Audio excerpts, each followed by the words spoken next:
Firstly, Seda John, where are you? Lots of respect and love for who you are and what you do. What an inspiration to have someone like you leading something that's global, impactful, and we're certainly very proud of what you've done. So round of applause for Seda, please.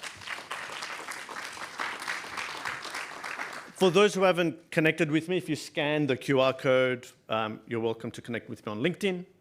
And yep, let's dive right in. So today's talk is actually all about you and your growth. Whether you're a professional employee working for an organization like Salesforce, or whether you're a business owner, maybe at the start of your business as a newly found entrepreneur, or you're a CEO of a scale-up, we are all searching or trying to hit our ROI. People know what ROI is, right? ROI? Anyone want to say ROI? Cool. Return on investment, exactly. I'm not talking about that lie that we sell to customers, no. I've reframed what ROI is. What I'm talking about is recognition, opportunity, and income. If you think about it, all humans are driven by these three things. We all want recognition for who we are and what we do, both at home, in our personal relationships, as well as at work. We want opportunities to work with better people, work on interesting projects, work on impactful projects. And we all want to make more money, and there's nothing wrong with that, whether we want to earn that as a bonus, a commission, pay rise, or we want to make profits. We're all striving for increased ROI. So today's talk, I'm going to share 7 strategies on how to increase your venture growth. But before that, quick backstory. So it's true, I'm Sidney from Sydney. My parents had a great sense of humor calling me Sidney. Actually, I was born overseas, called Sydney at birth, and it was serendipitous that I've ended up in Australia. I'm married to an artist. We've got 3 wonderful kids. Our daughter just started university this year. And for the last 20 plus years, I've been founder and CEO of multiple ventures, and I've been a business coach along the journey. Right now, there was a mention, I'm the CEO of Minassian, where it's an AI-powered online student safety for K-12 schools, where we're helping schools to ensure that kids are safe when it comes to online bullying, self-harm, suicide, threats of violence, online grooming, and image-based abuse. So we're fighting technology with technology using state-of-the-art AI, big data, cloud, and so on. Today, we have the pleasure of serving over 400,000 students across 700 schools. We're the only company in Australia to have been selected for a whole-of-government solution in South Australia.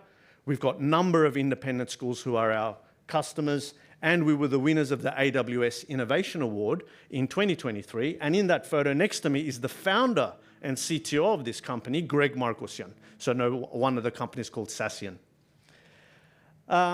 I've also got another business called Impact Ladder, where our mission is to help entrepreneurs and founders accelerate their business growth. I'm still personally coaching a handful of B2B founders and CEOs outside of my Minassian role.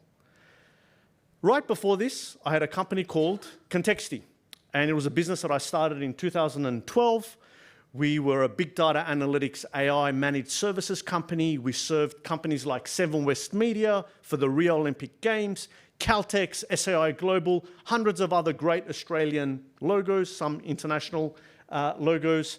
And we built that business from a standing start to a multi-million-dollar 80% annuity. And then we got acquired in 2019 by Versant. And Versant most recently got acquired by Telstra for just under 300 million.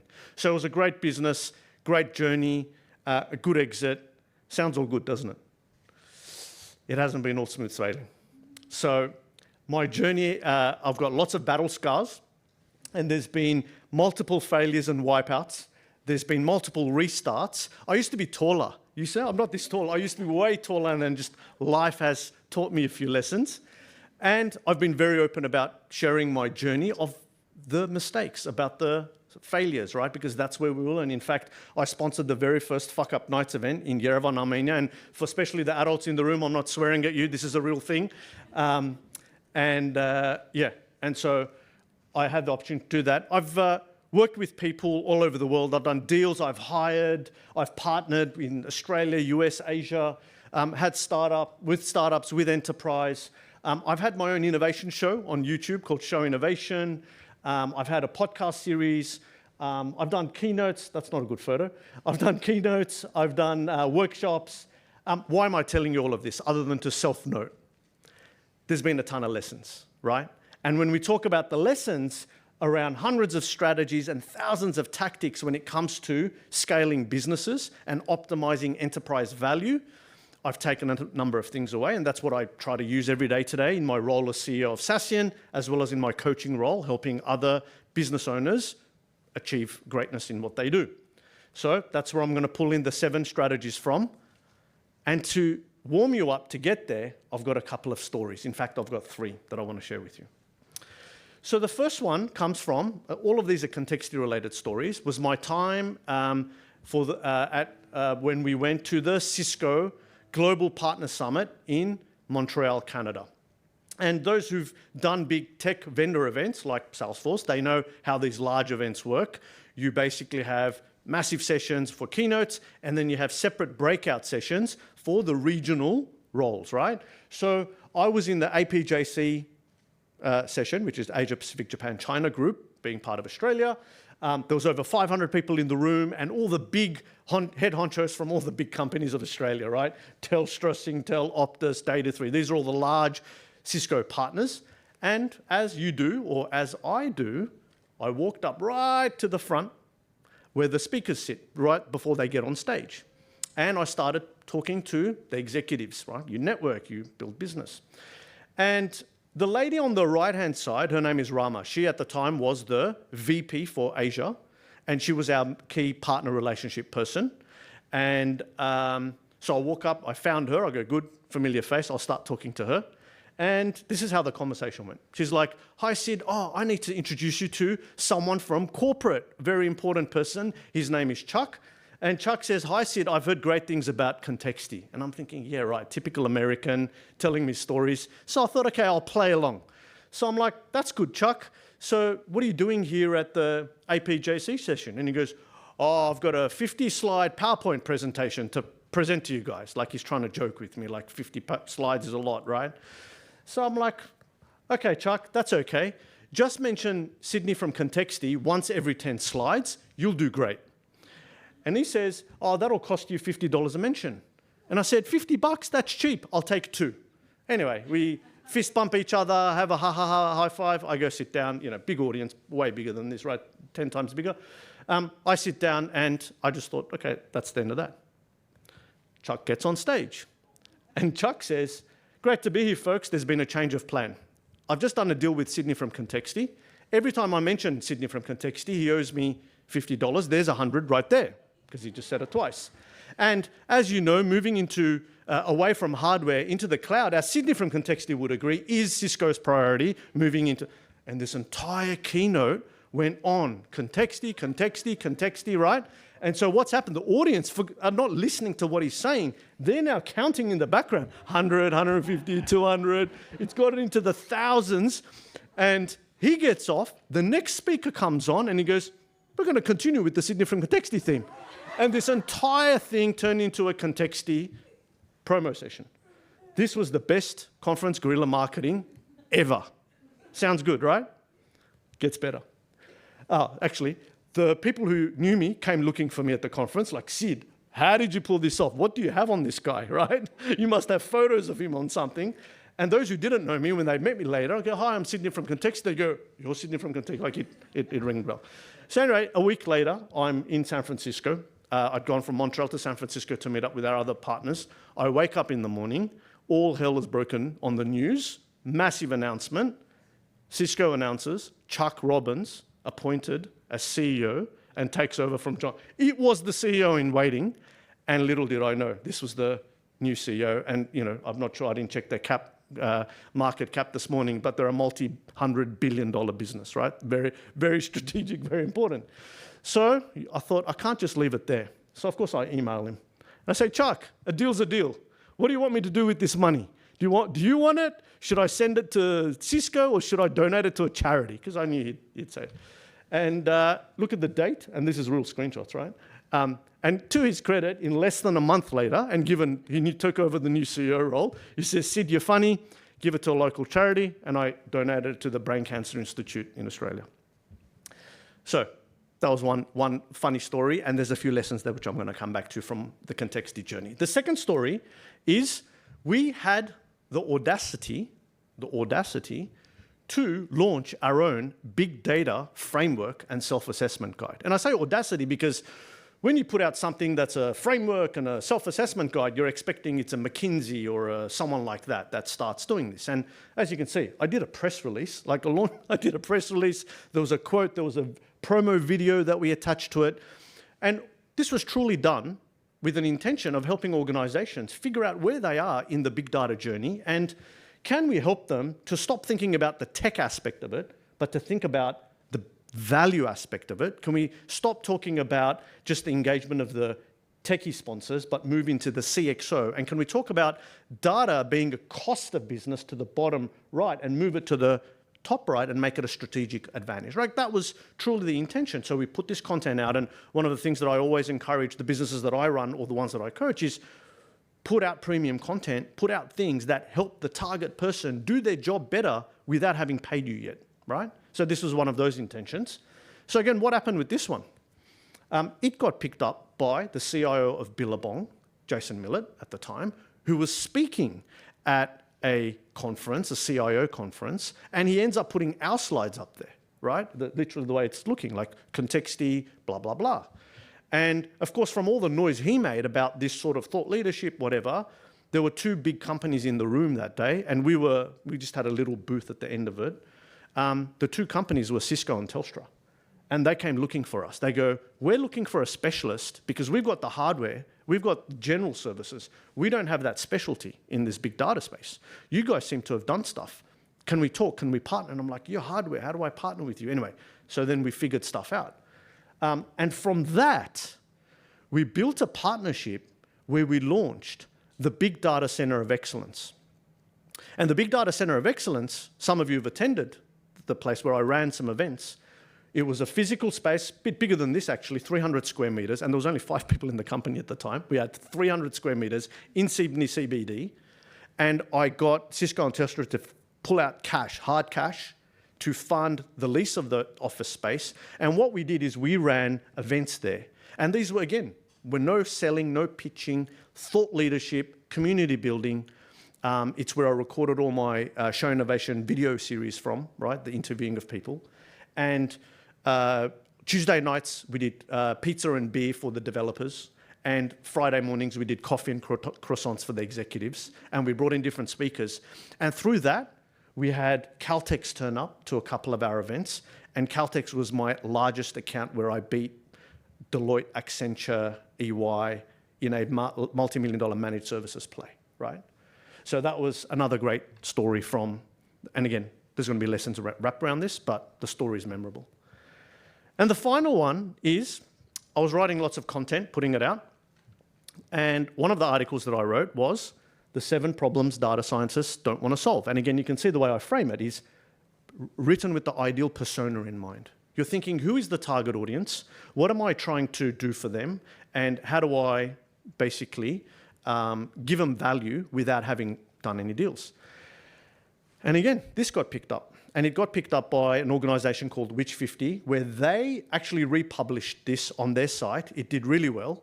And then all of a sudden, randomly on LinkedIn, the publisher wrote to me and said, Sid, I just want to let you know, like, this article that you wrote did really well. We've brought down the website, reloaded the website. Your article has been the top article again. I just want to let you know. That's nice. Okay, inch on them. So I started chatting to him a little bit. And next thing you know, I'm invited to a regional roundtable, something or other. I just heard networking. I'm there. Doesn't matter, right? So I go to this event. Out of all the people that were there and everywhere where I could have sat, I sat down next to a journalist from the AFR who was covering the entire thing. And of course, I chewed in his ear. So the next thing you know, my big face is featured in the Australian Financial Review. And again, I got the benefits of, that whole thing.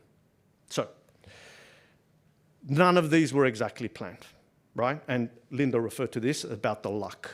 And what I want to talk about here is what we're trying to do is increase the luck surface area. So the luck surface area, so when I'm going to talk about strategies and ideas, you have to go and make this right for you. There is no one right answer for anything in life, let alone business or whatever. But hopefully this inspires some of that luck surface area thinking by what I'm going to present.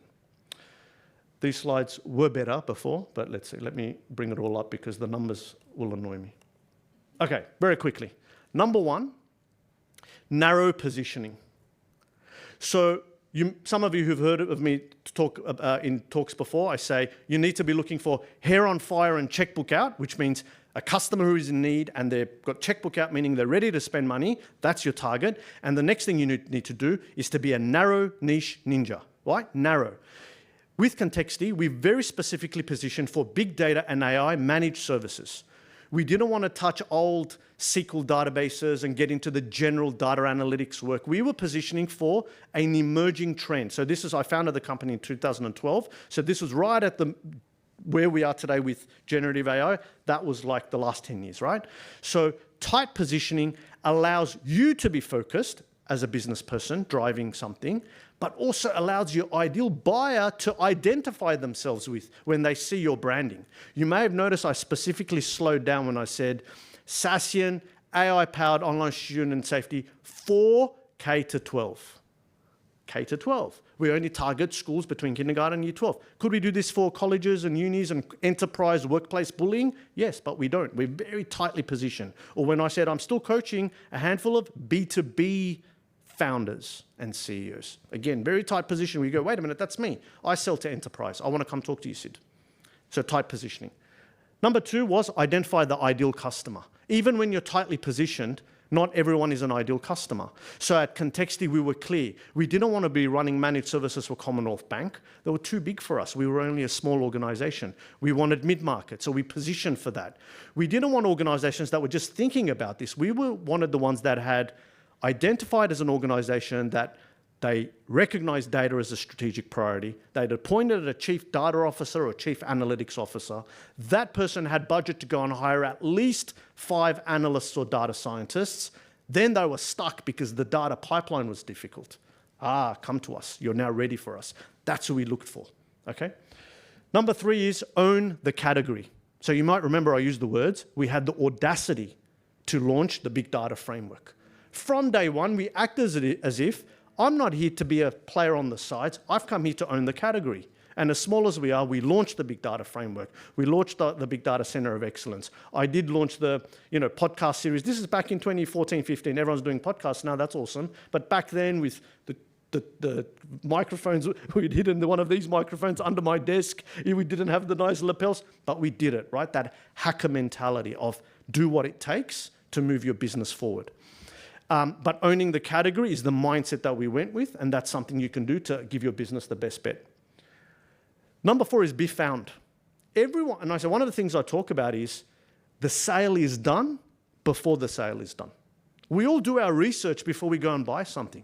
So make it easy for people to find you, to understand who you are, what you stand for, what your values are, what your differentiator is, how you want to engage, what your success rate. Don't hold it to yourself. You'll see with everything that I do, I give it away. Teach people, doesn't matter. The ideas are cheap, implementation is hard. So give away the ideas, give away the training for free, charge for the implementation, right? As a way of thinking about it.